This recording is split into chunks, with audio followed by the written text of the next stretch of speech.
Oiê, Estúdios Brownie no ar, com mais um episódio para vocês. Hoje eu tô com um professor aqui muito querido, foi meu professor na pós.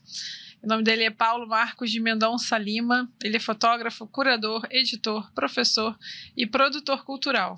Formado em fotografia pelo Brookings Institute, nos Estados Unidos, em 81, e em jornalismo pela Universidade no Rio. Ele foi editor de fotografia dos jornais O Globo, o Lance e o Dia. Publicou 7 livros, entre eles Quarupi, não sei se eu falei certo. Quarupi. Quarupi, com a apresentação de Antônio Calado, de 2007. Desde 2016 dirige o Ateliê Oriente, onde já foram realizados mais de 500 eventos de fotografia, arte e cultura. É membro do corpo curatorial dos festivais Paraty em Foco e Foto Rio, desde 2017. Atualmente também é vice-presidente da Rede de Produtores Culturais de Fotografia no Brasil, que eu não conhecia. Depois vou perguntar para ele sobre isso.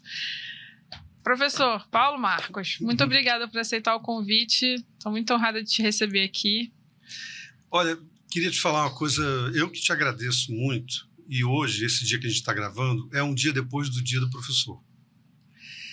E ser professor é um negócio que, para usar uma palavra moderninha, ressignificou muito a minha relação com a fotografia e a minha relação com a vida, por assim dizer. Eu tenho muito orgulho de ser professor, eu gosto muito de ser professor.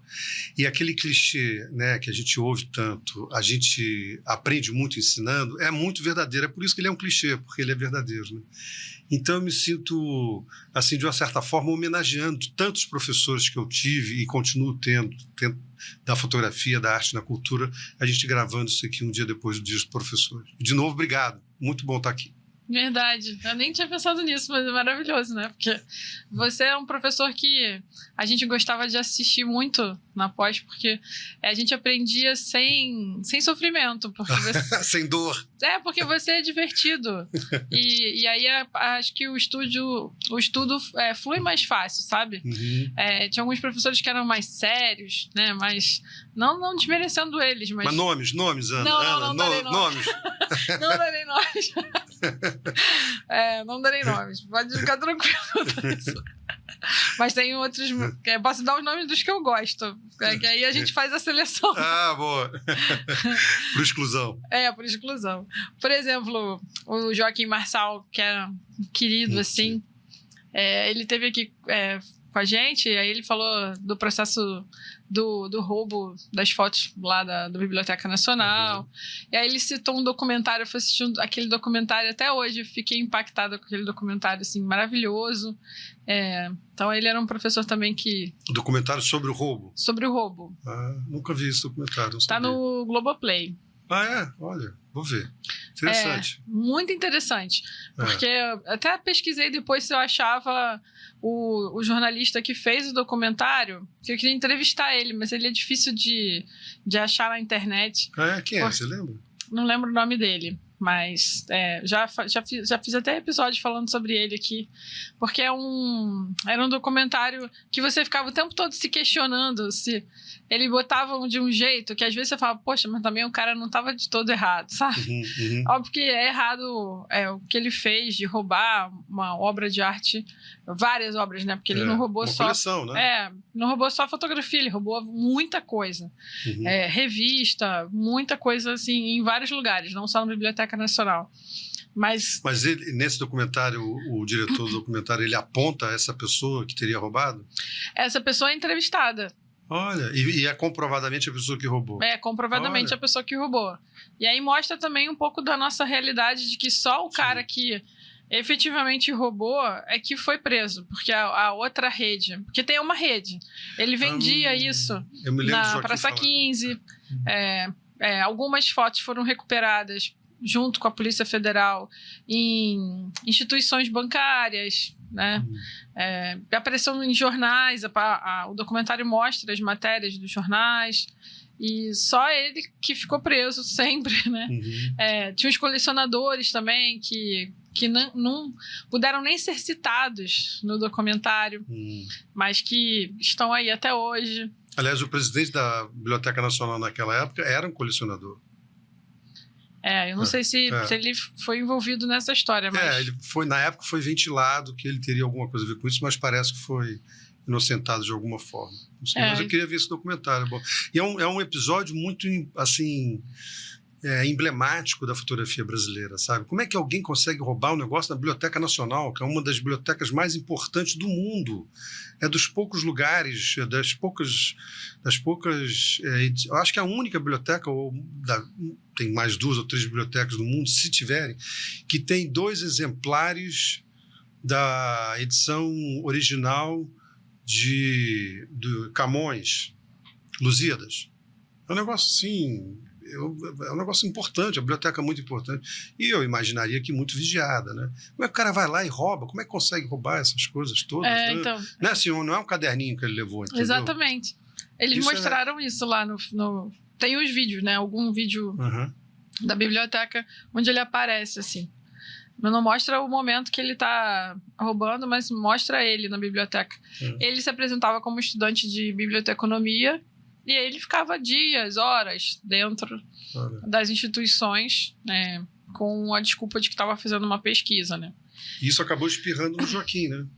De uma certa forma, acho. Deve ter espirrado, imagino. O Joaquim falou na época que ele estava viajando, aí quando ele voltou é que ele ficou ciente do que tinha acontecido, né? Aí começaram a investigar, uma parte foi recuperada, uma outra parte não. E uma das coisas que esse cara que rouba fala é que ele queria fazer parte da história. Então ele aceitou porque se chama Cartas para um Ladrão de Livros, alguma coisa assim, o nome do documentário. E aí o jornalista fala para ele, olha, eu não tenho nenhuma pretensão de conseguir te salvar, te libertar, né, fazer de você um mártir, porque não é isso, eu quero simplesmente entender por que você fez isso e contar a sua história.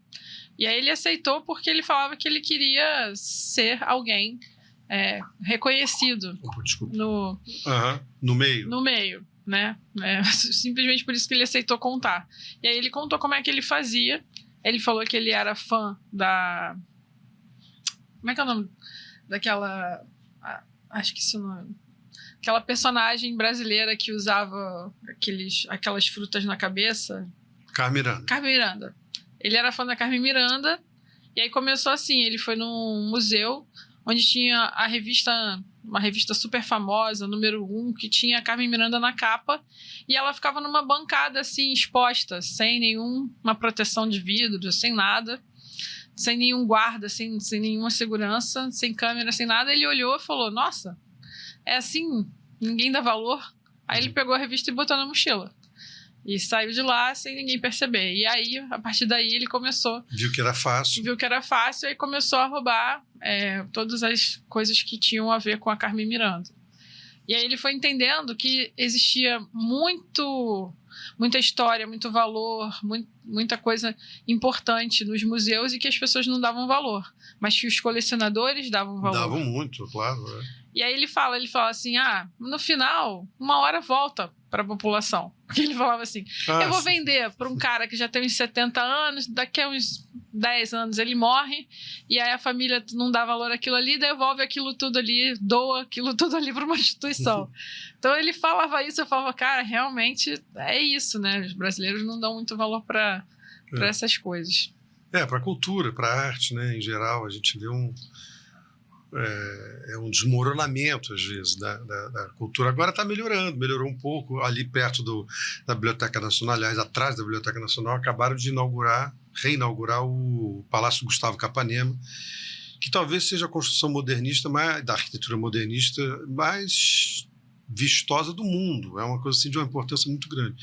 Passaram 8 anos, eu acho, reformando, e é muito simbólico. Ele tá voltando, todo restaurado, né?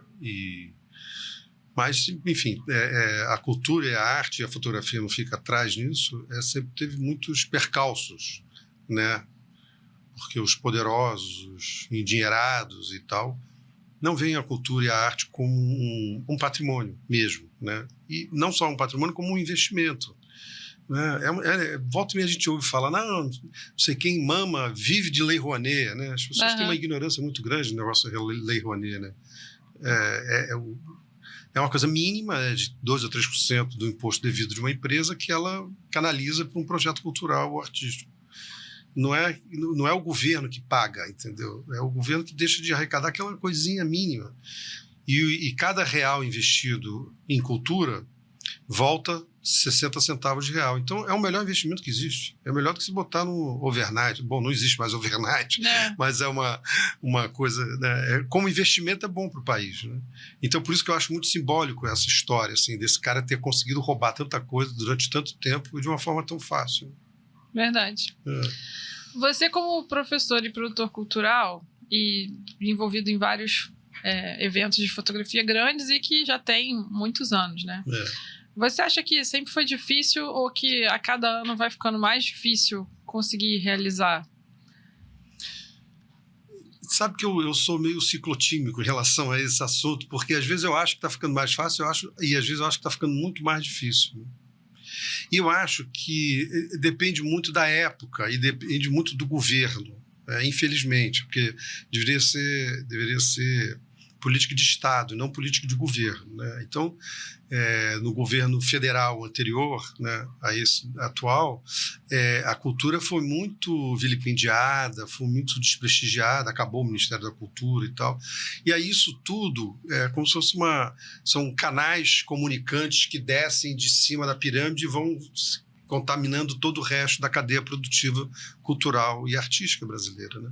Então, quando o governo central tem uma política, muitas vezes só tenta, não consegue, mas quando ela consegue implementar uma política de Estado voltada para a cultura e para a arte, todo esse ecossistema ele fica mais visível e as coisas ficam mais fáceis, porque as empresas, as pessoas que têm dinheiro, patrocinadores possíveis, entendem de forma, às vezes, consciente ou inconsciente, de que aquilo ali é um valor importante, então aquilo ali merece ser investido. Então, eu acho que depende um pouco da época. Mas eu estou envolvido com um festival de fotografia há mais de 10 anos. E estou no Ateliê Oriente também há mais de 10 anos. Né? E mesmo quando eu trabalhei em jornal, eu sempre tentei criar alguma interseção com o mundo da produção cultural. Né? Promovi nos jornais que eu trabalhei, a gente sempre tentava promover alguma coisa para tirar a fotografia de dentro do jornal e ela se relacionar com o mundo fora do jornal, fora da bolha do jornal, né? Fora do fotojornalismo e tal. Eu acho que em alguns aspectos realmente ficou mais fácil, porque você tem uma arma muito poderosa hoje, que está muito intrinsecamente ligada à fotografia, à imagem em geral, que é a própria internet. Né? E eu não estou nem falando do Instagram especificamente, ou do Facebook, ou do YouTube, ou o que quer que seja, Spotify, que hoje em dia também tem imagem. Né? Eu estou falando da internet como um todo, porque a circulação das imagens e 90 e sei lá quantos % das imagens que circulam na internet são fotografia, essa circulação muito intensa, eu acho que ajudou a criar uma cultura mais ampla e mais expandida, voltada para a fotografia e para a imagem, as imagens técnicas e tal. Então, acho que nesse sentido ficou mais fácil, porque tem mais gente fazendo, mais gente praticando, mais gente entendendo, mais gente estudando. É a impressão que eu tenho. Mas, por outro lado, eu acho que tem mais gente no mercado, por assim dizer. Eu não gosto de chamar de mercado, mas acho que tem mais gente. Né? Para você ver, se você ter uma ideia, por exemplo, quando você abriu a Browning, que eu não me lembro há quantos anos, mas quando você abriu, tinha o Ateliê Oriente, tinha o Ateliê da Imagem, tinham várias outras escolas, pequenas ou médias, e que não existem mais. Então, que ficou tudo mais caro, ficou tudo mais difícil. Né? Mas eu sou um esperançoso quanto mais, então eu acho que a gente está vivendo um momento muito interessante de produção cultural voltada para a fotografia. Mas é difícil, né? Você falar de um projeto que custa 100 mil, quando envolve fotografia, o patrocinador 100 mil. Agora, você falar num projeto de cinema que custa 5 milhões ou 10 milhões, ninguém se espanta. Então, a fotografia ainda tem que caminhar muito nesse sentido do mercado de patrocínio, vamos dizer assim, veja um valor na fotografia. Né? E 100 mil você faz muito pouca coisa, by the way. Né? Você não faz um festival com 100 mil. Até faz, eu já fiz festival com 50, mas é muito difícil. 100 mil vai muito rápido. Né? E é difícil você conseguir um patrocínio de 100 mil, 200 mil. Quando eu comecei no Ateliê da Imagem, era 2011. Depois eu fui para a escola de imagem, que era uma escola de BH que tinha uma filial aqui, né? E aí, na pós, é que eu tive mais contato com os festivais. Uhum. O que eu reparava, que todo mundo falava, que naquela época já não era mais a época áurea, né? Pelo menos do Paraty em Foco, que eram 2 sócios, um que parece que conseguia os patrocínios, que era de São Paulo, né? Que abriu um outro festival lá. E aí as pessoas falavam... Depois a gente teve, em 2016, aquela crise que o Cabral quase quebrou o Rio de Janeiro. Uhum. Né? O quebrou, né? Efetivamente. Ali eu lembro que a escola de imagem fechou, porque não aguentou. A gente mora numa cidade onde muita gente é funcionário público e talvez isso tenha impactado o ateliê da imagem também, não sei.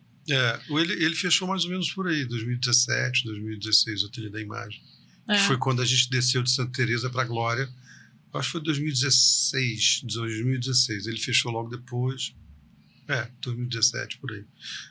Eu acho que teve o ateliê, o Fotorrio, por exemplo, ele começou bianual, ele tem 22 anos. Ele é o festival de fotografia mais antigo, antigo do Brasil. Não é o pioneiro, mas é o que está mais em atividade, vamos dizer assim, né? E nunca teve uma edição interrompida. Às vezes a gente pula um ano, porque ele começou bianual. As primeiras edições eram bianuais, a cada 2 anos. Depois ele passou para anual, e agora a gente voltou para bianual, mas ele continua. Mas de lá para cá, tem mais de 40 festivais de fotografia no Brasil, hoje em dia. Quando teve a pandemia, em 2020, e eu fiquei, como todo mundo, né, em casa, aquelas coisas e tal, e eu fiquei muito aflito de ficar em casa.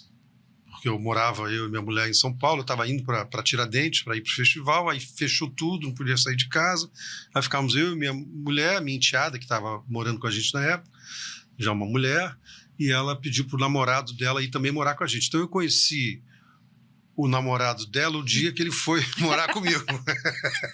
Prazer, Guilherme, prazer, Paulo. Então, enfim, aí você convive, como diria meu pai, viver é fácil, conviver que é difícil, né? É verdade. Então era uma convivência nova, com coisas novas, não era um apartamento pequeno, mas não era um apartamento grande. E aí, aquele negócio da pandemia, que era uma loucura, e aí eu tinha um quarto de empregada mínimo, 2 por 1, sei lá, 2 por 2, e que era meio que um depósito. Aí eu resolvi fazer o que a minha enteada chamou de caverna, a caverna do Paulo.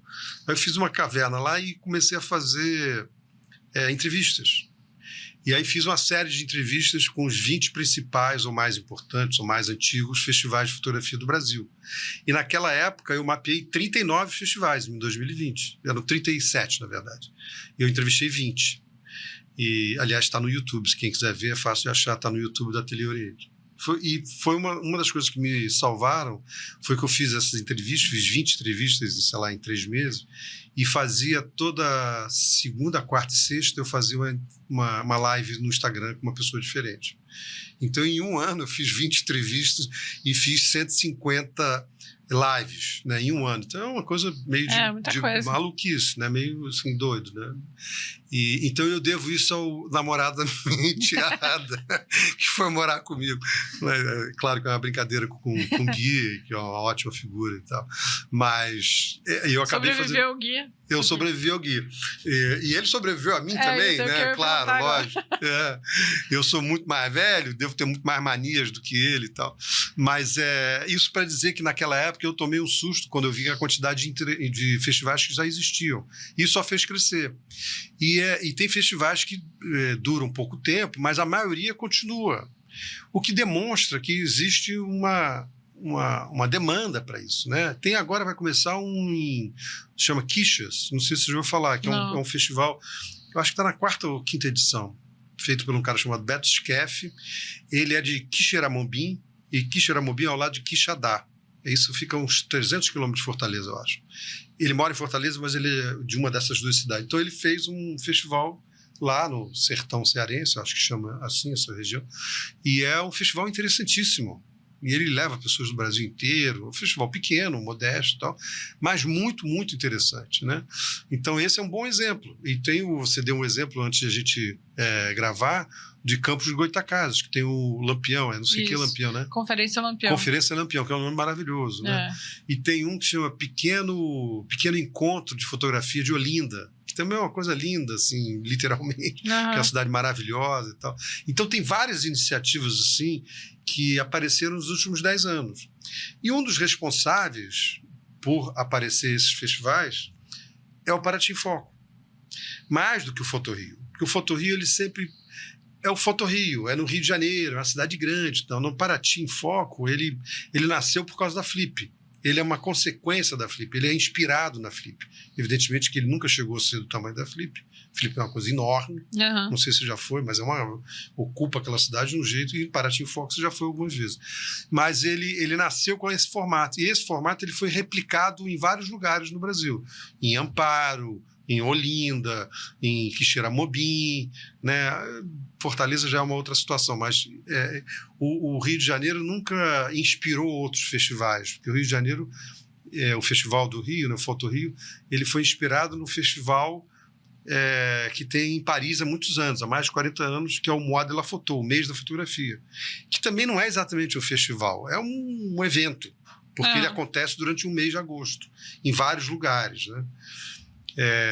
Que é uma coisa que a gente já conseguiu chegar perto do que acontece em Paris, mas não assim, totalmente, porque Paris ela é tomada por... Você vai naquelas galerias que tem em todo lugar, né? Porque eu acho que a quantidade de galeria está para Paris como as farmácias estão para o Rio de Janeiro, entendeu? É uma em cada esquina. Né? É verdade. É uma em cada esquina. Igual aqui, boteco e farmácia você encontra em todo lugar. E lá tem galeria. Então, todas as galerias, e isso é uma coisa, é uma costura política, todas as galerias e todos os museus e todos os espaços, todos expõem fotografia. Às vezes por uma semana daquele mês, às vezes por 2 meses, mas... Quando você vai a Paris em agosto, eu acho que é agosto, você, em todo lugar que você vai, tem alguma coisa de fotografia. Às vezes você vai num bar, tem negócio de fotografia. Então tem, assim, 300 lugares que tem. E isso a gente nunca conseguiu no Rio de Janeiro, por algumas razões, basicamente 2. Não tem tanto lugar dedicado à fotografia ou à arte ou à cultura no Rio de Janeiro como em Paris, e Paris é uma cidade pequena se comparada com o Brasil, com o Rio de Janeiro. Pequena, ela tem, não sei quantos milhões tem Paris, acho que 4, uma coisa assim, 3 ou 4, que é metade do Rio de Janeiro. Mas o miolo de Paris é muito pequenininho, né? É quase como se fosse o quadrado de Trancoso, entendeu? Você anda, tudo você vai de bicicleta, ou pega 2 estações de metrô e tal. E no Rio de Janeiro, não. Tem Madureira, tem Campo Grande, tem Bangu, aí tem Niterói, então é muito espalhado, né? Mas essa ideia de ocupar a cidade com eventos de fotografia e chamar isso de festival é uma característica do Rio, mais do que de outros lugares. Isso tudo para dizer, e voltando ao Paraty em Foco, o Paraty em Foco acabou inspirando vários desses festivais. E alguns começaram muito pequenos, começaram com projeção, aí uma roda de conversa. O próprio Paraty em Foco começou muito pequenininho, começou numa sala, né? E aí isso vai crescendo. E eu acho que isso agora tem um pessoal de Búzios que está pensando em fazer um festival em Búzios. Eu tenho até conversado com eles, eu falei assim, mas como é que não tem um festival em Búzios? Eu já participei de um, mas não era fotografia específico, era arte no geral. Assim. Lá em Búzios. Lá tem muito ateliê, sempre teve. Era um ateliê. Mas eu fico espantado como uma cidade como Búzios não tem um festival. Porque é do lado do Rio de Janeiro, uma estrada boa, se não tiver trânsito, você vai em 2 horas, são 150 quilômetros, sei lá. Então é muito mais perto que Paraty. E é um encanto, é uma beleza aquilo, tem estrutura e tal, né? Então, mas alguém tem que fazer. Até o Rio é mais difícil de fazer, né? Eu tava conversando com o Léo, eu tava em São Paulo essa semana e a gente foi fazer um workshop juntos de IA. E aí a gente tava conversando sobre isso, porque tem muitos festivais, eu não sabia que tinham tantos festivais assim de fotografia. Eu conheço muito os congressos de fotografia, mas mais voltados para o segmento de evento social. Que não sei se você percebe, mas existe uma divisão Total. E na época da pós, eu sofria muito isso, porque eu já trabalhava com fotografia social e levava várias chabatadas, às vezes, dos professores que eram contra a fotografia social. Eu nunca entendi isso, que eu falo... Gente, o cara vive da fotografia. Se ele não é fotojornalista, ele tem que trabalhar com uma outra coisa que seja fotografia. E é fotografia também, mesmo que seja comercial. Mas tinha um certo preconceito, assim, de ambas as partes, né? Sim. Porque o cara do comercial acha que quem trabalha com uma fotografia mais artista está fazendo aquilo por hobby, e o que trabalha com a fotografia mais artística acha que o trabalha com um evento comercial não tem tanto valor assim. Então é bem diferente o público e o segmento. Tanto que a gente vê nos festivais uma galera mais experiente e nesses congressos uma galera muito jovem, e às vezes com até pouco tempo de fotografia, às vezes 6 meses, 1 ano, sabe? E tem muitos hoje em dia, muitos. Antigamente eram 2 grandes, que era o Ed e ia fotografar, e hoje são vários espalhados pelo Brasil. O que eu vejo nos comerciais, e aí eu queria que você falasse dos festivais, se você acha que é assim também, é que nos comerciais hoje em dia tá muito igual, sabe? Eles usam sempre os mesmos palestrantes, o mesmo tema, é um circuito que as pessoas ficam rodando ali. Então não interessa, por exemplo, aí eu fui para um evento em Curitiba, congresso em Curitiba, aí vai ter um em São Paulo, são as mesmas pessoas. Não chama o interesse das pessoas de irem para São Paulo, porque ele já viu as mesmas pessoas em Curitiba, sabe? Sem dúvida. Eu nunca fui a esses congressos. Fui uma vez no negócio da Fox, eu acho, lá em São Paulo, mas eu não vou, porque não é exatamente assim, o tipo da fotografia que me interessa prioritariamente, vamos dizer assim, né? Mas eu acho que esse é um problema que existe nos festivais também. Ele é muito fechado dentro da sua própria bolha. No Paraty em Foco e no Foto Rio também, a gente tenta meio que furar essa bolha. Eu acho que é muito importante você ter esses 4, vamos dizer assim, esses 4 elementos que formam a fotografia em qualquer lugar do mundo, e no Brasil isso é mais, talvez tenha uma divisão mais evidente, porque a gente é brasileiro, que é o seguinte: é o mundo acadêmico, que acha que todo mundo que está em fotografia tem que saber de cor o Câmara Clara, entendeu? Ou a Susan Sontag, e tem que citar Walter Benjamin de cabeça. Né? Quem não sabe esses 3, pelo menos, né? Fora o Adorno, fora o Aristóteles, é um negócio incrível. E que eu acho maravilhoso, também eu adoro. Eu tenho um curso chamado Fotografia e Filosofia, que fala mais de filosofia do que fotografia. Acho isso tudo maravilhoso. Mas o pessoal da academia o que interessa a eles prioritariamente é você pensar a imagem de uma forma expandida a partir da imagem fotográfica. Tudo bem, tá certo, beleza, não tem problema. E aí o pessoal dos eventos sociais, casamento, eventos sociais em geral, também é um pouco fechado na sua bolha. Isso. Né? Aí tem os fotojornalistas, que acham que eles são uma raça nobre porque vão salvar o mundo através das suas imagens fotográficas que saem nos jornais e tal, não sei o quê. Que eu acho super legítimo, e eu virei fotógrafo porque sempre acreditei que a fotografia pode ser transformadora. E o quarto é o pessoal da fotografia contemporânea, que tem quase uma alergia quando você chama ele de fotógrafo. Ele gosta de ser artista. Na verdade, isso tudo é uma besteira, porque você pode ter um fotógrafo de casamento que tem uma linguagem que dialoga com a arte contemporânea, ele pode ser extremamente bem recebido no mundo do festival de fotografia, porque ele tem uma linguagem própria, e ele também, de uma certa forma, também está fazendo uma espécie de fotojornalismo. Porque ele tá registrando, no caso de casamento, principalmente, está registrando uma das coisas mais... quase que uma das unanimidades que existem na raça humana em qualquer lugar do mundo. É a vontade de você dividir o seu afeto com alguém, você constituir uma família. Não estou falando nem de ter filho, também não estou falando de relações necessariamente heterossexuais, não isso, mas essa coisa do afeto. Eu tenho uma pessoa que é testemunha da minha vida. Isso é o amor. Né? Então, isso tem a ver com a vida. E o fotojornalismo tem a ver com o quê? Com uma representação bidimensional da vida. uma coisa que a gente vê na vida. Então, essas 4 bolhas, elas se interseccionam de alguma forma. Agora, é um desafio você fazer isso, porque quando você chama um fotógrafo de casamento, por exemplo, para ir no Paraty em Foco, se você não conseguir, você tem que colocar ele de uma forma que ele se sinta fora da bolha dele, mas ele não se sinta desprotegido. E que o público entenda que ele está fora da bolha dele, mas que ele tem alguma coisa para dizer para essas outras 3 bolhas que eu estou chamando. Né? Então, esse é um desafio interessante. Verdade. E só para dar 2 exemplos de fotógrafos de casamento que eu gosto muito, que eu sigo, que eu acho interessante, uma é a Maíra Erlich. Você conhece a Maíra? Conheço, ela é ótima. Ela tem várias qualidades, e uma das principais é que ela é pernambucana. Então, ela tem aquele sotaque delicioso, então eu gosto muito do trabalho dela.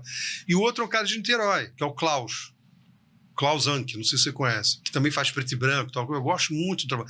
Esses 2 trabalhos que me vêm à cabeça agora, e tem um de Porto Alegre também que é bom. Eu tenho uma que eu acho que transita bem, assim, que eu sempre falei que ela era bem híbrida, para esses 2 caminhos, assim, do autoral e do artístico, né, e do comercial, que é a Márcia Charnizon.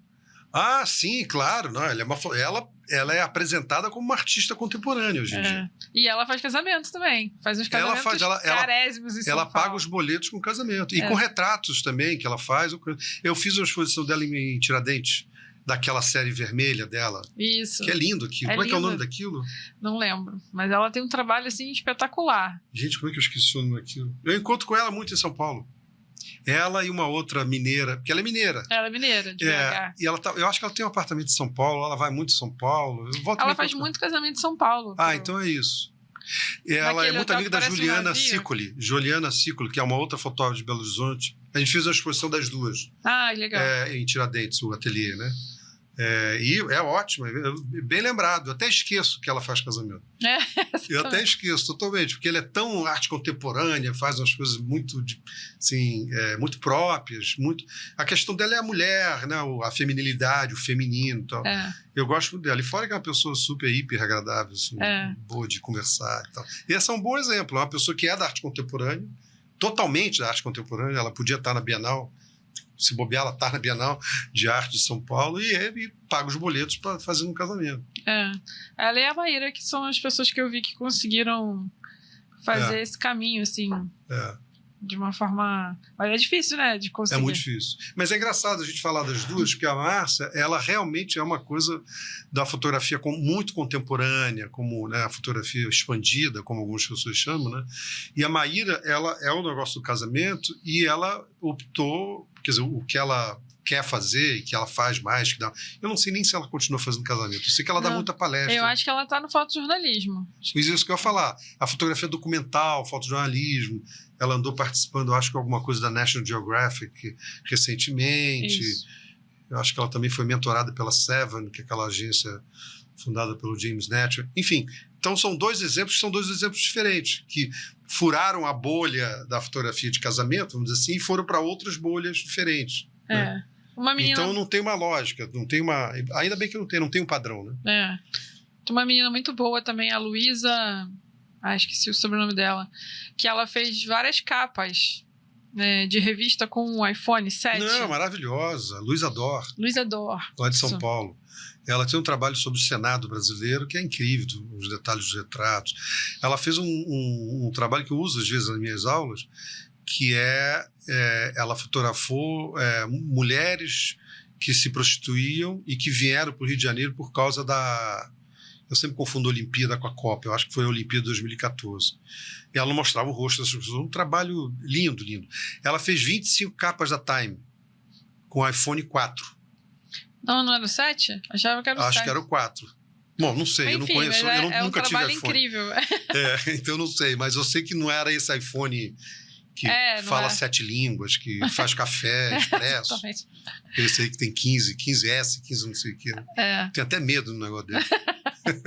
Mas a Luísa Dó é um exemplo de uma excelente fotógrafa que faz com iPhone. E ela foi encontrada, assim, ela foi achada pela editora de fotografia da revista Time, que viu o Instagram dela, que ela só fotografava mulher naquela época, não sei o que e tal, e ela chamou para ela fazer essas 25 da capa da Time com 25 mulheres diferentes. Isso. E todas com iPhone, inclusive a Oprah, Ellen DeGeneres. Só celebridade, né?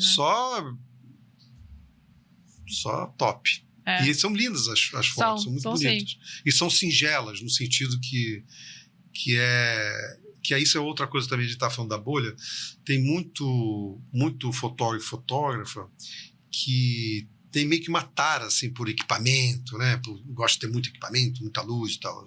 Eu não tenho nada contra isso, mas eu adoro quando aparece uma pessoa tão talentosa como a Luísa Dor e faz da forma mais singela possível, que é com um iPhone e um rebatedor. Desculpe, Peixe, acho que eu dei um tapa aqui.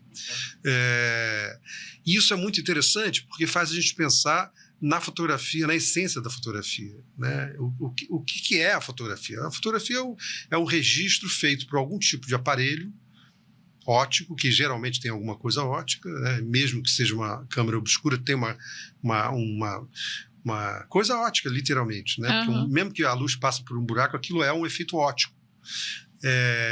Feito por alguém, é um aparelho que é feito por alguém, que alguém olha alguma coisa no mundo visível e registra aquilo das formas mais diversas possíveis, né? Então a fotografia, na verdade, né, na essência, apesar do efeito óptico que nos deslumbra, né, quem já teve numa câmera obscura, é realmente um fenômeno maravilhoso de você constatar, né, como é que o mundo visível lá fora está aqui de cabeça para baixo, aqui dentro dessa sala, né? Mas na essência é uma coisa muito simples, né? Eu vejo aquilo e eu tenho um aparelho que me ajuda a registrar aquilo. Então, eu acho sempre muito interessante quando eu descubro fotógrafos e fotógrafas que fazem uso do iPhone. Agora está bastante em moda, câmeras muito simplesinhas, né, de saboneteira. Antigamente chamava de saboneteira. Eu chamo de saboneteira também, aprendi assim. Pois é. Aí aquelas Sonyzinhas, né? Porque agora tem muita gente que chama de sure shot, né? Mas, enfim, essas coisas muito simplesinhas, né? E aí você se concentra na linguagem, na expressão, no que aquela imagem está querendo, o que você quer com aquela imagem. Então, é muito interessante. Nada contra o processo cheio de equipamento, cheio de luz, cheio de dificuldades técnicas também. Eu acho super lindo isso também, não tem problema nenhum. Mas e nesse meio do caminho tem muita coisa, né? Verdade. Entre uma coisa e outra tem muita coisa que pode acontecer. Verdade. Você falou uma coisa, eu lembrei na pandemia, a gente não tinha o que fazer, né? Aí eu vi um trabalho de um fotógrafo que tinha feito uma foto pela janela. Ele fechou a janela da casa dele toda, deixou só um buraquinho e aí refletiu tudo que estava para fora, para dentro, né, para as paredes, e ele fez a foto. É uma câmera obscura, ele fez na sala dele. Exatamente. Aí a gente foi conversar, eu fiz uma live com ele e aí propus pra galera, quem quisesse fazer, e eu fiz em casa. Fiz no quarto. E foi uma experiência, assim, incrível, né? Porque eu já entrei na fotografia na era digital, então eu não tive muito contato com as câmeras analógicas, né? Então, para mim, foi maravilhoso ter essa experiência de testar, saber o horário que ia funcionar melhor o reflexo, porque não era qualquer horário que funcionava. Pô, muito maneiro, assim. Então... Eu me lembro dele, eu acho que ele era mineiro. Como é que é o nome dele? Ele era mineiro, mas morava aqui. É um nome simples, assim, Márcio, Marcos. Eu não vou lembrar, só olhando aqui no blog da escola. E eu acho que ele começou a meio que instruir as pessoas a fazer, ele ajudava as pessoas a fazer isso em casa. Ele mostrava o passo a passo e a gente fez a live para isso, para ele mostrar como é que ele fez.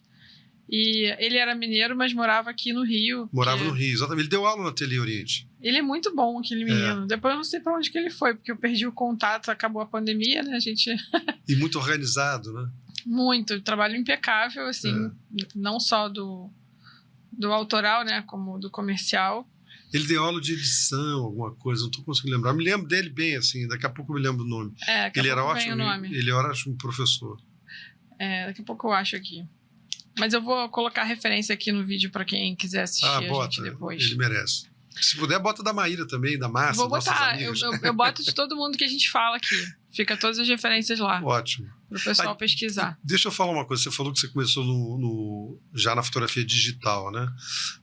A fotografia digital, ela é uma sub-revolução. Não é que ela não seja uma revolução, mas ela é consequência, quer dizer, não é que ela seja consequência da internet, mas ela foi muito potencializada por causa da internet. A grande revolução dos últimos 30 anos em termos de imagem não é exatamente a fotografia digital. Ela também é, por isso que eu chamo de subrevolução. É a circulação abissal que a gente tem, né? Então, que a internet proporcionou. Então, a gente passou a viver realmente no mundo imagem, né? O mundo se tornou uma imagem mais do que tudo, como dizia a Susan Sontag no final dos anos 70, né? Parece que atualmente a gente vive, tudo é feito para acabar numa fotografia. Então, essa é a sensação que a gente tem, né? Que tudo é feito e às vezes é realmente feito para acabar no Instagram de alguém ou de uma empresa, ou o que seja, né? Mas você lembrou que você já começou nesse mundo digital, com essa facilidade, vamos dizer assim, da circulação das imagens, e você ficou encantada com a câmera obscura, né? E a câmera obscura tem um elemento que é muito interessante, que é você constata como a fotografia é mágica. Porque aquilo ali é uma mágica. Porque por mais que você racionalize, bom, tem um buraquinho ali, aí a luz entra, o raio de luz entra, e né, por isso que é de cabeça para baixo, porque o raio de luz é em linha reta, então o que está em cima vem para baixo, então faz todo sentido isso, né? Mas não deixa de ser mágico. Como é que aquilo lá está tão bem reproduzido aqui? E a fotografia é uma imagem. Então, a questão da fotografia é como é que ela se apresenta para a gente nessa instância da mágica. Então, ela é sempre mágica, independentemente de ser foto de casamento, de evento social, de a Márcia Cherra, o que seja. Ela sempre tem um elemento da mágica, né? E aí a gente volta para uma questão que é muito interessante também na fotografia, que se ela é mágica, ela não é verdadeira. Ela se esconde. E a gente quer que a vida seja mágica. Então, por isso que a fotografia também, além de ser vista como um documento que alguém produziu através de um aparato ou de um aparelho, se a gente quiser, do real visível, do que a gente vê, também tem essa ideia, também está embutido na fotografia, nosso desejo de que a vida seja sempre mágica. Então, eu acho muito bonito. Eu continuo achando mágica a fotografia, apesar desses anos todos. Eu posso contar uma historinha rápida? Pode. Eu quando estava na faculdade, eu tinha um laboratório em casa. Isso no final dos anos 70. E aí um dia eu geralmente fazia as cópias, o ampliador e tal. Os filmes eu revelava de dia, mas eu geralmente gostava de trabalhar à noite, que era mais fresco, era mais silencioso. E eu sempre ouvia uma rádio de jazz.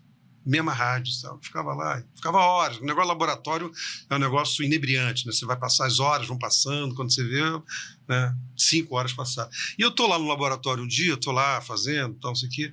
Aí interrompe a programação da rádio, falou, não, isso era, sei lá, 1h da manhã. Precisamos interromper, hot news, última notícia, não sei o quê, furo, sei lá, não me lembro, o cara falou.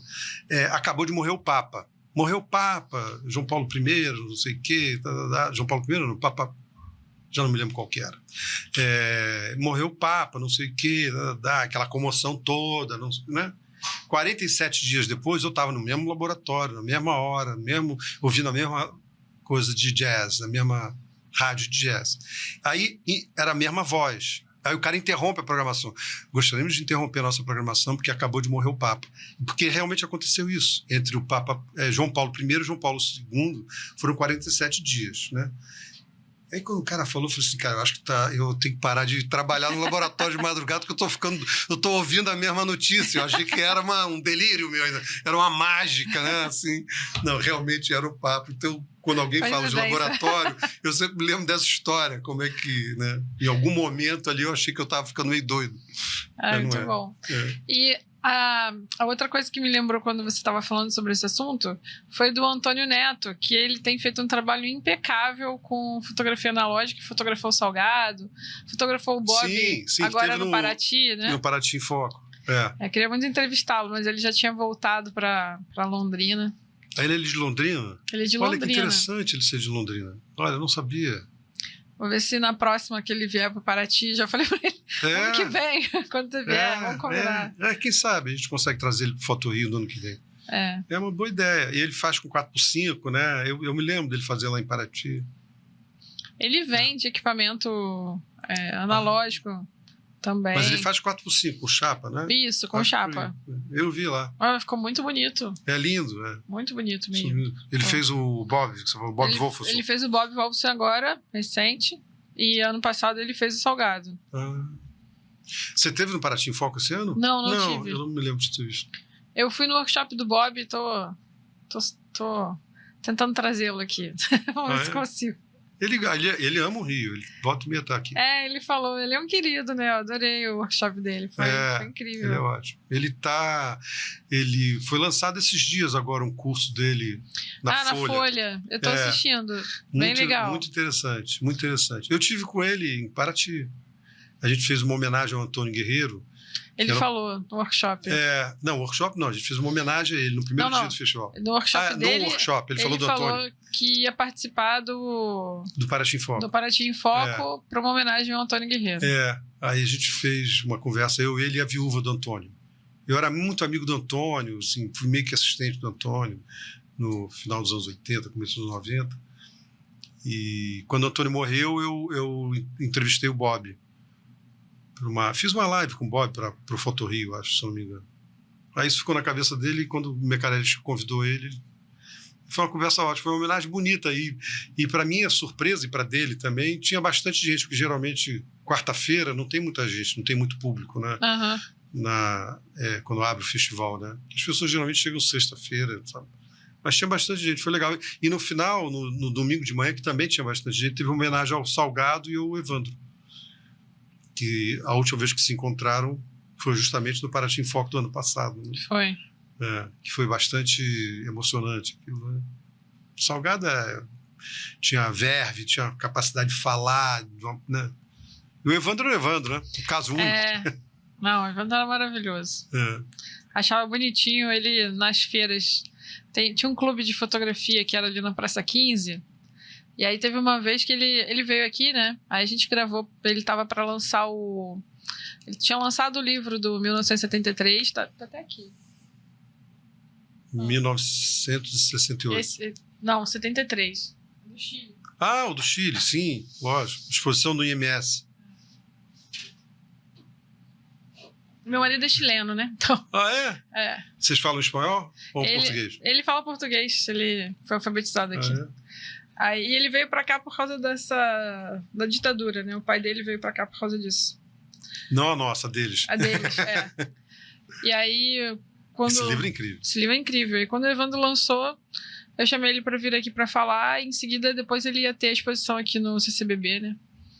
E aí, do IMS. Do IMS, né? Porque o IMS tá em obra. Tinha tido lá em São Paulo já, não podia ir. Aí ele falou, eu gosto de ir nas feirinhas que tem aqui na Praça 15 e tal. E tinha um amigo dele que era médico que levava ele sempre. Aí o médico não pôde ir, ele me ligou, falando, você tem como me levar? Que ele tava meio ruim da perna. Tava meio ruim, tava andando com os bastões. No final. Aí eu falei, vamos lá, tranquilo. Aí levei meu marido junto pra segurar ele, porque eu fiquei com medo de eu não conseguir. Se ele precisasse, mas não precisou, não. Que fofo. E aí foi muito bonitinho, porque ele era uma celebridade, né? Aí ele chegava no lugar com a câmerazinha aqui, aí o pessoal pedia pra tirar foto com ele ficava todo feliz.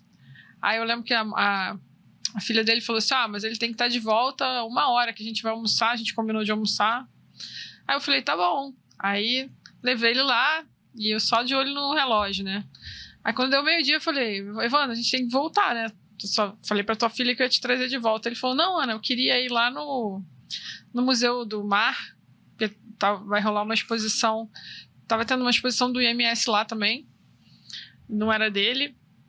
Mas ele queria ver o pessoal lá, que ele conhecia do IMS. Aí eu falei, tá bom, então a gente vai rapidinho. Aí ele veio ele lá. Aí quando chegou lá, ele falou assim, o Rogério me ligou, o Rogério Reis. Ele falou, me chamou pra almoçar com ele ali naquele monumento que tem ali do... Ai, meu Deus. Do forró ali, esqueci o nome. Tô esquecendo o nome de tudo agora. Do forró? Ali... No centro? No centro, não. Em São Cristóvão? São Cristóvão. Sim. Na feira de Palácio São Cristóvão. São Cristóvão. Isso. Aí eu falei, não, Evandro, mas eu falei pra tua filha que eu ia te devolver 1h da tarde. Aí ele falou, não, ela já tá acostumada. Eu falei, meu Deus do céu. Eu falei, Porque ele nunca deixou de ser nordestino, porque ele é do interior da Bahia. Aí ele falou, não, então eu falei, então liga pra ela, pelo amor de Deus, senão ela vai ficar brava comigo. Aí ele ligou pra ela e falou, filha, mudaram os planos, vou almoçar com o Rogério. Aí eu falei, tá bom. Aí eu fui levar ele lá, aí eu falei, Rogério, agora o bastão tá com você. Né? Mas eu tenho uma história com o Evandro, que nem exatamente minha história, mas a história do meu pai. Meu pai era advogado, né? E era advogado do Evandro, por causa do Rogério. Meu pai acabou, por minha causa, ele acabou sendo advogado de vários fotógrafos. E ele ficou amigo do Evandro, e volta e meia encontrava com o Evandro. E, às vezes, dependendo da época, ele encontrava mais com o Evandro do que eu. Depois o papai virou advogado da Karina e da... Gente, Karina e... Eu não sei o nome das filhas dele. É a Karina... Ah, meu Deus, esqueci. Conheço há tantos anos. Mas E aí o meu pai, ele quase sempre almoçava no mesmo lugar, no Paço Imperial, tinha um bistrozinho ali, e ele almoçava lá. E ali no Paço Imperial sempre teve muito, do lado de fora, sempre teve muito pombo. E um dia meu pai parou, depois do almoço, foi dar milho pro pombo, sei lá, estava ali com os pombos. E o Evandro passou e fez uma foto do meu pai, que é uma foto sensacional. Não só é maravilhosa, a foto que é feita pelo Evandro. Já é um prestígio danado para a foto. Né? Verdade. E aí o Evandro imprimiu, botou na moldura e foi lá e entregou para o papai, deu de presente para o papai. E o papai tinha no história dele 2 fotos na mesa, assim, do lado da mesa dele. Essa foto que o Evandro fez dele e uma outra foto do Betinho, o saudoso Betinho, que era muito amigo do papai, que virou amigo dele, porque o papai era advogado do Betinho, da mulher do Betinho, sei lá. E aí também o papai... Betinho deu uma foto e o papai botou, só tinha essas 2 fotos. Aí um dia eu falei pro papai, pô, rapaz, não tem uma foto, você tem 3 filhos, tem uma ex-mulher, tem uma mulher, você não tem uma foto nossa aí. Ele olhou sério e falou assim, meu filho, você não é o Evandro, e nem o Betinho. Maravilhoso. Então, maravilhoso, né? É claro que é uma brincadeira, uma ironia, mas o papai tinha um orgulho danado dessa foto do Evandro, que realmente é uma foto muito bonita. Está lá ainda, aliás, está lá em casa agora. O Evandro é cheio de história, né? Outro dia o Renato Rocha Miranda estava falando que morava perto ali dele. Do lado, numa Nagaja. Aí disse que um dia foi na padaria e o Evandro estava saindo. E aí ele falou que ele ficou muito nervoso, que ele falou, nossa, foi Evandro, né? Sou fã do Evandro, mas ele não tinha coragem de falar com o Evandro. E o Evandro tava brincando com a moça da padaria, a atendente. E aí ele falou assim, não, porque eu sou fotógrafo, sou fotojornalista, sou conhecido. Aí ela falou, tá bom. Ela não deu a menor bola. E aí, quando ele saiu, aí o Renato falou assim, olha... Ele estava falando a verdade, ele é muito famoso, ele é um dos melhores, é um dos melhores do Brasil, quiçá do mundo, não sei o que. Aí ela falou, sério? Aí eu tô falando sério, eu queria muito ter falado com ele, você tem a oportunidade de falar com o cara todo desprezou. Dia. Aí ela ficou toda sem graça, assim. Eu encontrava muito com o Evandro naquela padaria ali da esquina, que agora é uma farmácia, tudo vira farmácia, né?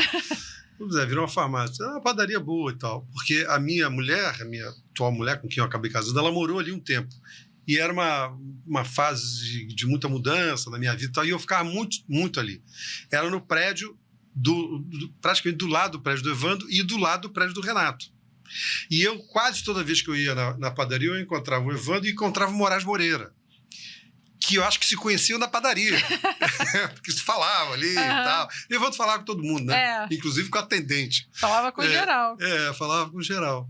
E era engraçado. Eu falei, vou lá encontrar o Moraes Moreira e o Evandro. E o Evandro sempre com a câmera, que é um exemplo, assim, né? Muito, muito grande. O Moraes Moreira também podia estar com violão, né? Mas ele ia tomar um café sem o violão. Eu, inclusive, conheci o Evandro assim, ele me confundiu com alguém. E eu fiquei sem graça de dizer que não era a pessoa que ele tinha confundido.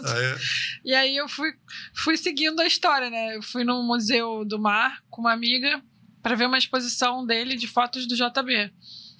Era uma terça-feira, assim, de tarde, não tinha ninguém. E ele chegou lá do nada. Aí eu até falei pra ela, nossa, o Evandro tá na exposição.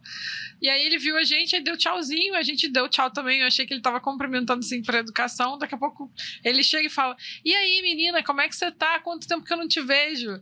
E aí eu falei, meu Deus, o cara tá me confundindo com alguém, né? Porque não sou eu. Aí eu falei, não, tá tudo ótimo. Ele falou, pra onde você anda? Eu falei, muito trabalho, né? Não sabia o que fazer, falar, né? Aí ele falou assim, o lançamento do meu livro É aquele que tem a capa que o cara tá caindo da moto. Sei. Aí, Aquele grandão. um grossão assim. Aí ele falou, lançamento do meu livro 5 horas lá embaixo, na livraria. Eu falei, então, beleza, a gente vai. Aí ele falou, deixa eu ir agora, que agora tem que dar uma entrevista pro jornal. Eu falei, beleza. Aí ele saiu. Aí a minha amiga, Ana, você vai? Eu falei, vou, Eu falei, a gente combinou. Ele chamou, ele falou, a gente vai, agora a gente vai. Aí eu fui, comprei o livro, ele autografou. Que legal. O Evandro é uma pessoa foi um fotógrafo muito importante, assim, e acho que essa exposição que você viu, que é esse livro aqui, né? Não sei se tá dando para ver aí. Depois você vai botar, né? Essa exposição no IMS, eu vi em São Paulo e vi aqui no CCBB. Ela é curioso, porque ela foi uma exposição, eu não sei se ela foi depois do Walter Firmo ou antes do Walter Firmo, foi ali próxima daquela exposição grande do Walter Firmo. E ela teve um efeito que eu acho parecido com o efeito que teve a exposição do Firmo, que é o seguinte, o Evandro sempre foi muito hiper respeitado como aquele fotógrafo, principalmente da época da ditadura, porque ele fez a foto mais emblemática da ditadura, que é a tomada, né, ali os guardas na chuva. Do forte, né? No forte, né? Essa foto ficava no hall do elevador dele. É uma foto ali, a ditadura brasileira, ela é inaugurada a partir daquele evento especificamente. Então é uma foto muito emblemática, muito bem feita, enfim, tudo que a gente já sabe, né? Depois ele faz os de 68, as fotos de 68, que são muito importantes também, principalmente as fotos da Candelária, a passeata dos 100 mil, o cara tomando a porrada aquilo tudo. E ele era um fotógrafo do JB, que fazia tudo, ele era muito múltiplo, ele fazia moda, ele fazia retrato, ele tem um retrato que ele fez do Nureyev, do Rodolfo Nureyev com a Margot Fontaine na praia de Copacabana, que é um primor. Tem um retrato do Oscar Niemeyer no MAC também, logo quando inaugurou. Também tem coisas incríveis. O Niemeyer, né? Fez várias vezes o Niemeyer. Mas eu acho que essa exposição coloca o Evandro num... Não é que coloca ele, mas coloca, acho que seria a palavra, seria o verbo. É meio como se fizesse jus à carreira tão brilhante que ele teve, além desses ícones que a gente conhece, né? Esse trabalho dele no Chile é inacreditável, esse trabalho. As fotos são muito... como é que ele conseguiu esse acesso, né? Precisava de um baiano para ter esse acesso. Inacreditável que ele não morreu lá, porque lá eles eram bem piores do que aqui. Mas muito, né? Parece que sim. Você tem um conhecimento de causa por ser casado com um chileno, mas lá era muito difícil. Até hoje eles são bem agressivos, assim, eles são bem politizados, né? E fazem até hoje protesto. E o Rodrigo sempre fala que quando tem protesto, eles metem a porrada, não estão nem aí. É bem mais pesado do que aqui, que a gente via os protestos e eles só seguravam, né? Quer dizer, na maioria das vezes. Lá não, lá eles prendem, batem, é bem agressivo. Não, e ele consegue fazer duas coisas extraordinárias. Uma é isso aí, né? Principalmente no Estádio Nacional, que na verdade era um grande centro de detenção de presos políticos, né? E tiro, porrada e bomba, evidentemente. Ele consegue entrar naquele lugar, faz as fotos incríveis, plasticamente bem compostas, né? E nunca abandonando a essência fotojornalística né? O assunto, o fato que... Porque quando você é fotojornalista, quando você fotografa alguma coisa, você está fotografando um acontecimento do dia a dia, muitas vezes. Que aquele acontecimento, muitas vezes, se torna um acontecimento histórico, mas só a história vai dizer. Você não tem como prever. E o Evandro tinha esse faro, assim, da história. Além disso, ele faz o enterro do Pablo Neruda. Sozinho. Porra, inacreditável. Ele fez a única foto da viúva com o corpo. Então, é muito importante que o IMS fez isso, né? E eu acho que também, com Firmo, aconteceu um processo parecido. A exposição no IMS também dá meio que coroa um pouco o Firmo. Não que o Firmo não fosse... O Firmo sempre foi o Firmo, né? Mas o filme ficou muito conhecido durante muito tempo. Uma vez a gente comentou isso lá em Paraty, que ele sempre foi assim, o fotógrafo da cor. Fotógrafo da cor. Na verdade, ele não era o fotógrafo da cor, ele usava, claro, a cor, e ficou muito conhecido como fotógrafo da cor, como Miguel Rio Branco, como Carlos Humberto TDC, como Mário Cravo Neto, que são mais ou menos da mesma geração. Mas ele era, sobretudo, e feito, fazendo aquele jeitinho dele, Walter Firmo, meio Evandro também, né, muito suave, muito delicado, né, muito amoroso até, né? Ele é um fotógrafo da negritude brasileira. Ele fotografou absolutamente todo mundo da música brasileira, todos os negros, e dali isso foi se esparramando para o movimento negro brasileiro. Ele fotografou todo mundo. A documentação que o Firmo fez dos negros brasileiros a partir dos anos 60, principalmente, não tem paralelo, ninguém fez igual. Nem gente, é com J. Estava sempre com Rastafari. Daqui a pouco eu lembro o nome, é com J. Não é Juvenal Pereira, é lá de São Paulo. Não é Jurandir. Ai, eu sempre esqueço o nome dele. Você sabe de quem ele está falando? Pois é, ele também, mas ele fotografou especificamente o movimento negro, né? Esse fotógrafo. Como é que eu esqueci o nome dele, gente? Conheço ele há tantos anos. Falei dele outro dia. Mas daqui a pouco vem o nome. Daqui a pouco veio. Mas o filme não. O filme fez os negros, em geral, né? Enaltecendo a raça, enaltecendo a negritude. Ele tem alguns ensaios, uns nus muito bonitos. Então, o IMS... Não, é o Eustáquio não, né, que você está falando. Não, é o Eustáquio mora em Diamantina, isso é outra coisa. Que é uma coisa muito séria, o Eustáquio. É um dos caras com um dos trabalhos mais incríveis, assim, que eu acho. Que eu gosto muito do trabalho dele. Não, é com J, daqui a pouco eu vou lembrar. Jurandir, Juvenal, J.A. Gente, meu Deus do céu, que aflição que dá. Daqui a pouco aparece. Se a gente botar um Google, que aparece. Mas, enfim, o filme teve essa... Botei. Você tem uma frase que eu vi outro dia sobre... que você disse numa entrevista no Olhar, que a gente não fotografa o mundo, que fotografamos nós mesmos dentro do mundo. Queria que você falasse um pouquinho dessa crença. É bom você chamar de crença. Mas eu acho que é isso. Eu acho que essa frase, na verdade, é um desdobramento, vamos dizer assim, é uma interpretação de uma frase que muita gente fala, que todo retrato é um autorretrato, né? Toda fotografia é um autorretrato. A gente só fotografa o que a gente vê no mundo. A gente não fotografa o que a gente não vê no mundo. E o que a gente vê no mundo é um reflexo do que a gente é, de alguma forma, né? Então, Flávio Rodrigues, que foi editor executivo, subeditor de fotografia do JB há muitos anos, muito conhecido, muito amigo do Rogério e do Evandro, ele falava um negócio que era interessante. Ele falou assim: só sai da cabeça o que está lá dentro. Então, o que está dentro da gente, a gente só vê com o que está dentro da nossa cabeça. A gente não consegue ver de outra forma. Não é por outra razão que a cognição dos nativos, quando as caravelas chegaram, aqui em 1500, eles não identificavam a caravela, eles não viam a caravela, porque aquilo não estava dentro deles, não fazia parte da sua cognição. Então, essa frase tem a ver com isso. Então, a gente está fotografando, no fundo, a gente fotografa a nós mesmos, entendeu? Aí você mencionou o Eustáquio, por exemplo. O trabalho, não sei se o mais conhecido, mas talvez o mais conhecido trabalho dele, é que ele pega uma foto, uma única foto que ele tem da mãe dele, não sei se é da mãe ou da avó, e ele vai fazendo ele vai historiciando, não sei se tem essa palavra, ele vai criando histórias a partir daquela imagem. Então ele cria um rol de histórias a partir de uma única imagem. Uhum. E isso, por quê? Porque é a mãe dele. Então, qual é o gatilho, para usar uma palavra assim bem, né, que se usa muito hoje em dia? Qual é o gatilho para o Eustáquio? O gatilho é a história dele mesmo. Então ele está fotografando, por mais que seja uma foto que já exista, que ele faz isso, aquilo outro, ele está fotografando, está lidando com aquela imagem como se aquela imagem fosse uma extensão dele mesmo. O que de fato é. Porque toda imagem que você faz, independentemente de ser um casamento ou ser a foto da sua avó em preto e branco, que é a única, que você mistura com várias químicas e dá uma outra coisa, aquilo ali é a sua história.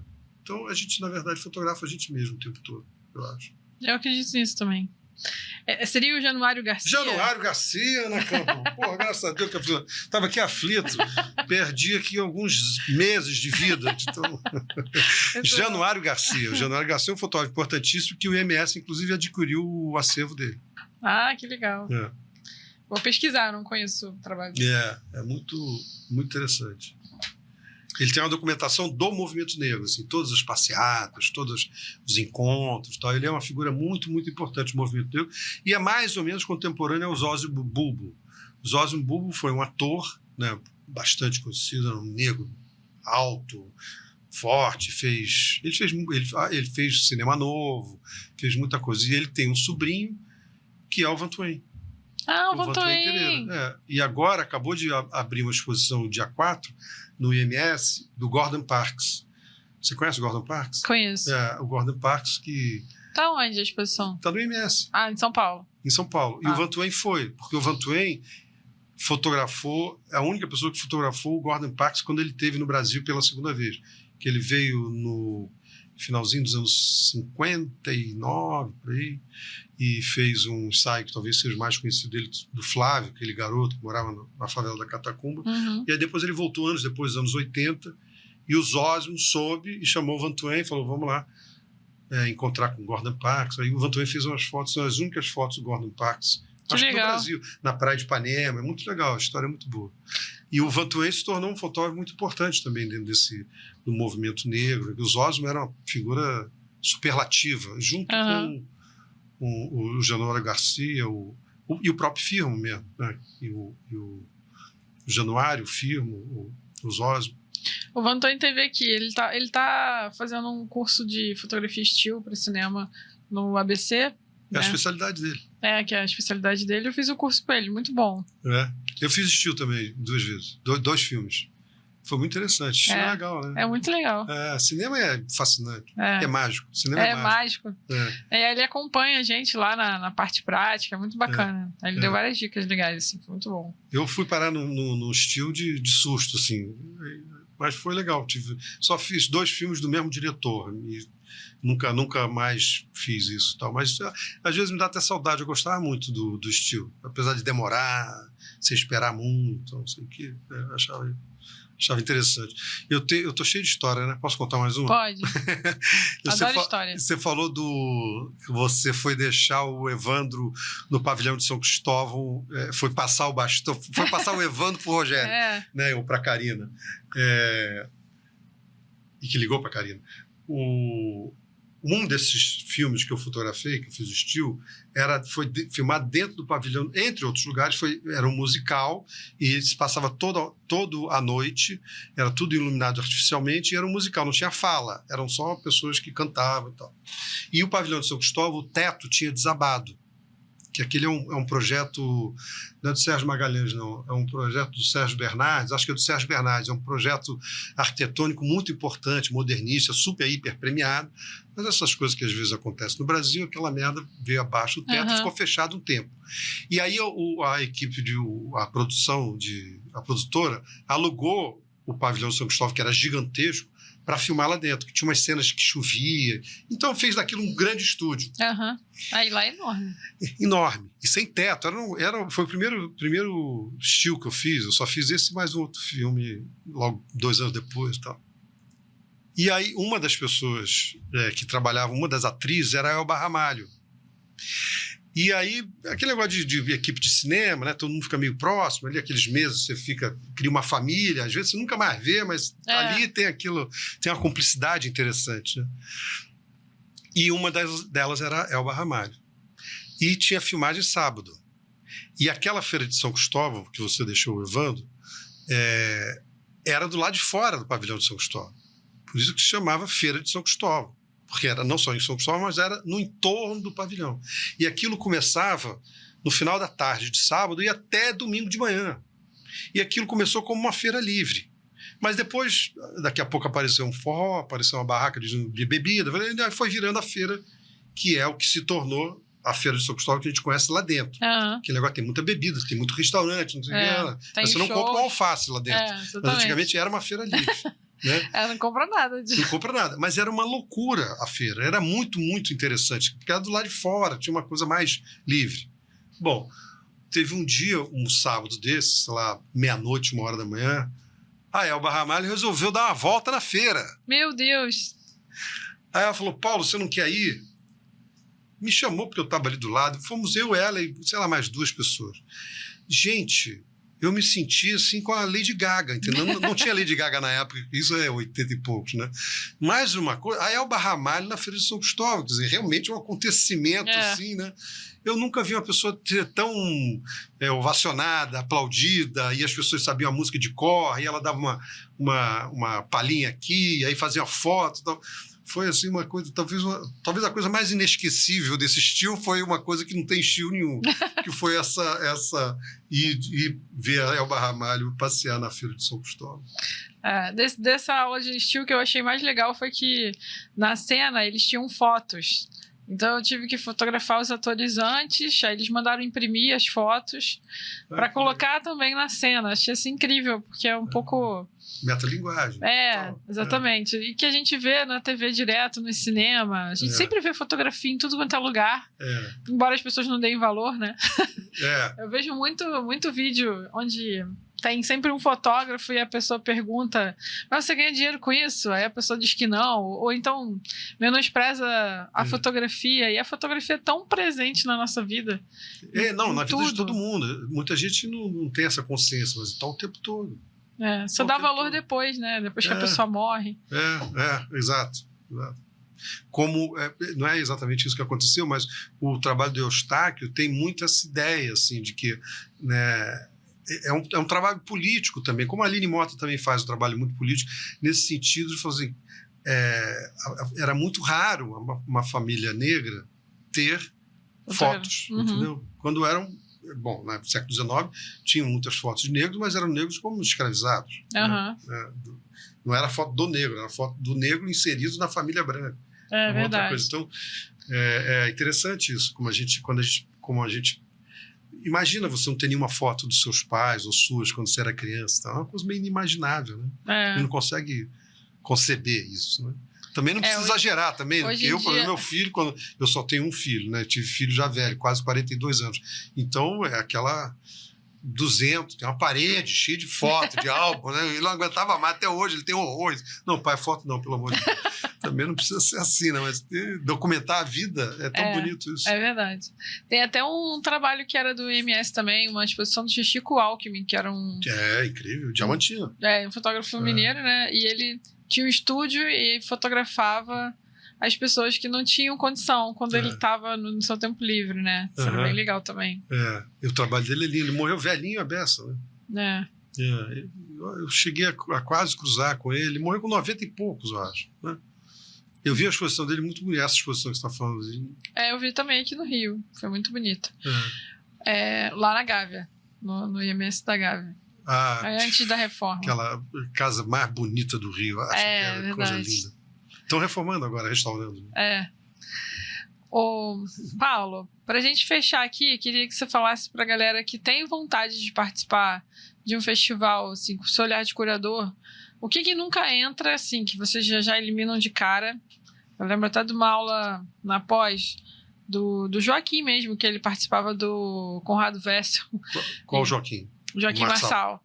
E que ele participava, ele era júri do Conrado Wessel na época, e ele fez uma aula sobre isso, para falar o que era já eliminado de cara, e aí muita gente ficou revoltada, porque tinham trabalhos que eram relacionados àquilo, e o que eles consideravam, assim. Então, hoje, para uma pessoa que queira participar de um festival, o que vocês dão de dica para aquela pessoa conseguir entrar? É uma pergunta... Eu sei que é subjetivo. É uma pergunta muito boa, mas é uma resposta que pode ser muito ampla e é muito subjetiva, porque depende de quem está escolhendo, depende do festival, depende se o festival tem um tema ou se não tem e tal. Mas uma coisa que eu acho que é importante, assim, muito importante, a gente falou mais cedo de alguém que era uma pessoa organizada, aquele cara da câmera obscura e tal, né? É muito importante você imaginar que quem vai ver o seu trabalho Independentemente de qual suporte que você vai mandar, geralmente é virtualmente, né? Essa pessoa tem que entender muito rapidamente sobre o que é aquilo. Mesmo que aquilo seja sobre nada. Pode ser sobre nada. O que é o nada? É uma ideia. Tudo bem, mas nunca é sobre nada. Sempre é sobre alguma coisa. E aquilo tem que ficar muito claro e muito rápido. Assim, eu trabalhei num jornal e que eu comecei nesse jornal, assim, ajudei a começar o jornal, que era o Lance, o jornal esportivo, um diário esportivo que algumas pessoas talvez conheçam. E no começo desse jornal, que a gente começou do zero, tinha muitas reuniões, muita reunião. E tem uma hora que começa a encher o saco a reunião de 1 hora, 2 horas, 3 horas. Eram necessárias as reuniões, mas as reuniões eram muito longas. E aí teve uma época lá, já sei lá quantos meses, que eu resolvi fazer, chamava reunião em pé. Era uma sala como essa, tinha uma mesa, mas não tinha cadeira. E aí o que acontecia? Nenhuma reunião demorava mais do que meia hora, porque as pessoas ficavam cansadas de ficar em pé. Muito bom. E aí as pessoas começaram a ser muito objetivas, né? Eu preciso, daqui a 6 meses é a Copa do Mundo, eu estou precisando de uma nova lei de 400, eu acho que tem que ser uma 404 e não 28, que é muito pesada, isso, já vi o preço e tal. Resolve em 2 minutos. Você não precisa de uma... Não, porque eu conheci um fotógrafo, entendeu? Não tem uma... Então, e essa ideia não é minha. Eu adoraria que essa ideia tivesse sido minha, que eu tivesse patenteado, porque a ideia é muito boa. Reunião em pé vai muito rápido. E por que eu estou falando isso? Então, a gente conseguia decidir coisas muito rápidas porque a gente estava em pé, por um desconforto.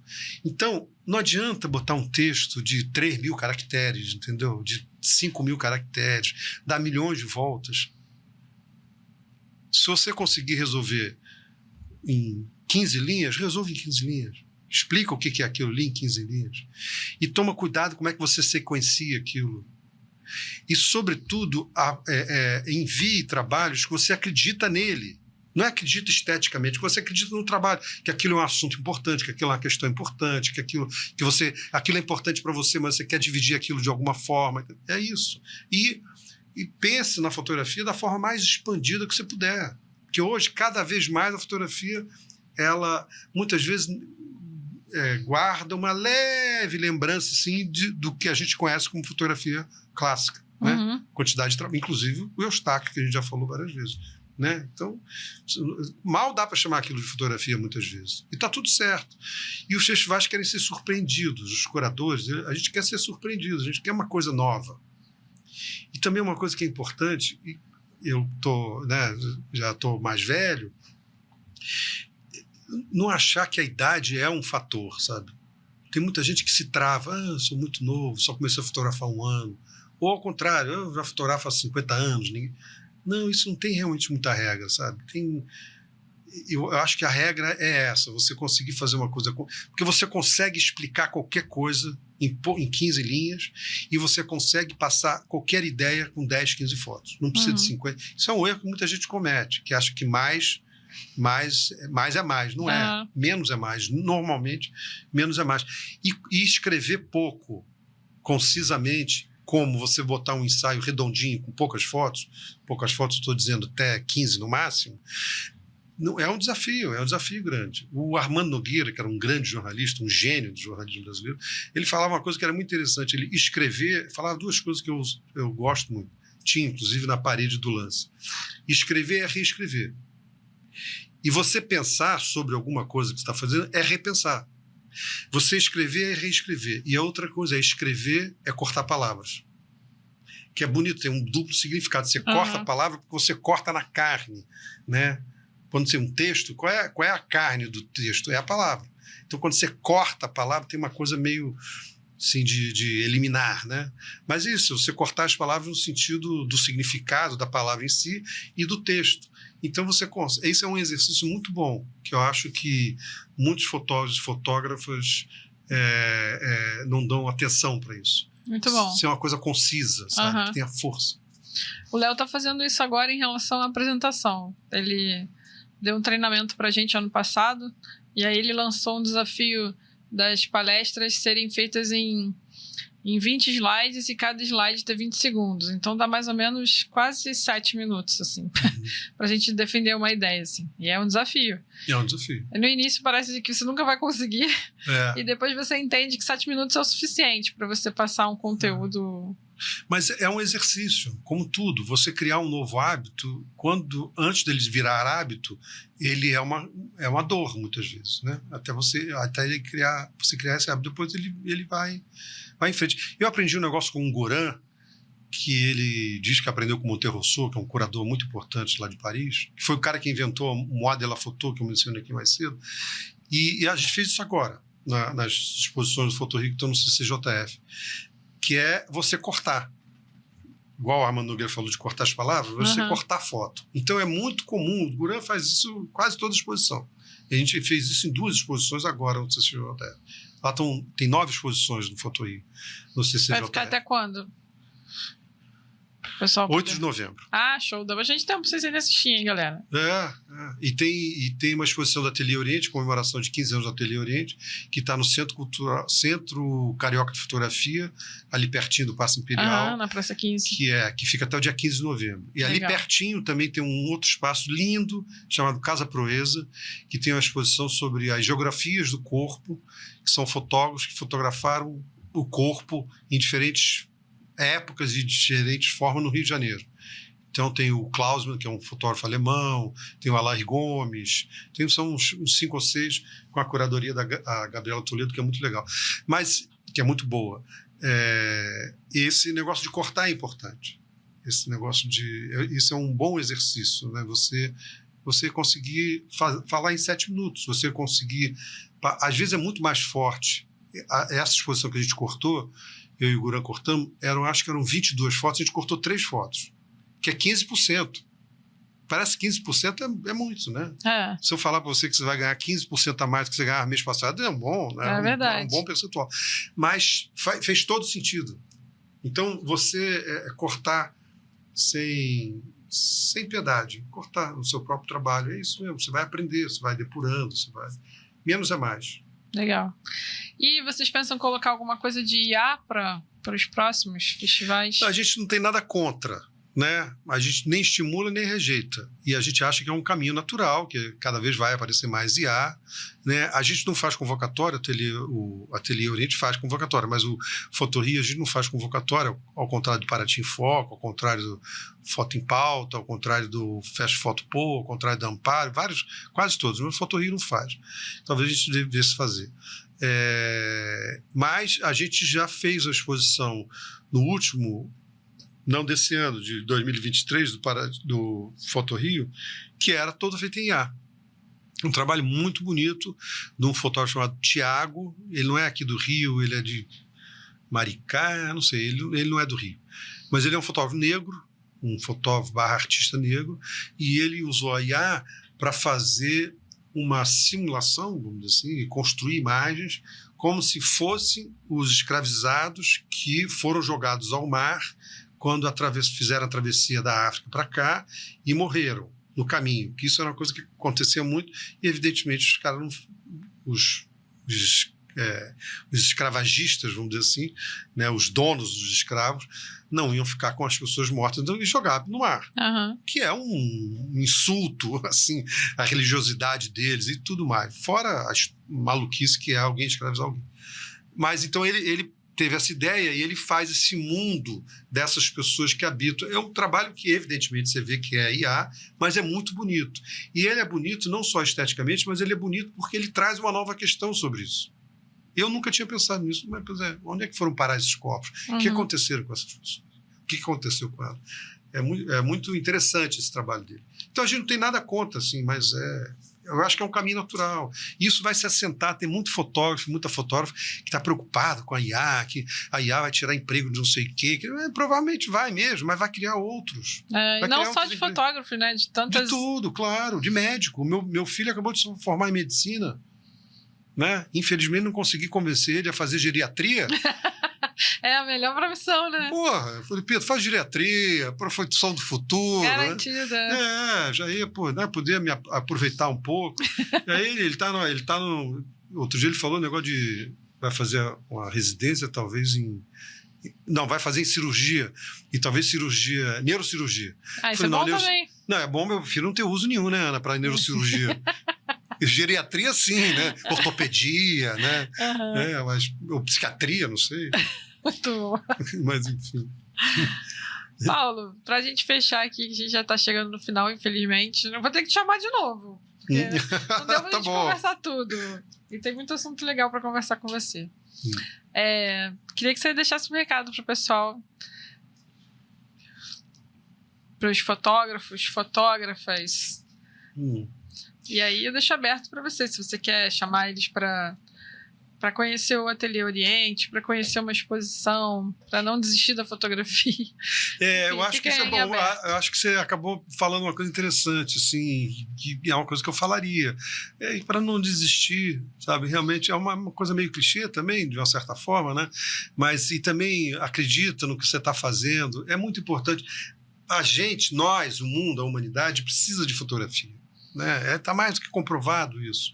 Então é uma função muito nobre, sabe, a gente registrar, mesmo que seja a gente registrar nós mesmos no mundo visível, né? Então é uma contribuição importante para a história, porque a gente vai embora, as fotos vão ficar aí.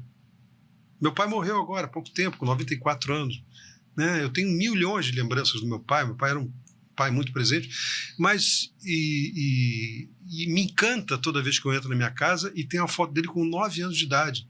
Quando eu entro na minha casa, quando ele foi fazer a primeira comunhão, acho que tinha 9, 11, coisa assim, de bermudinha branca.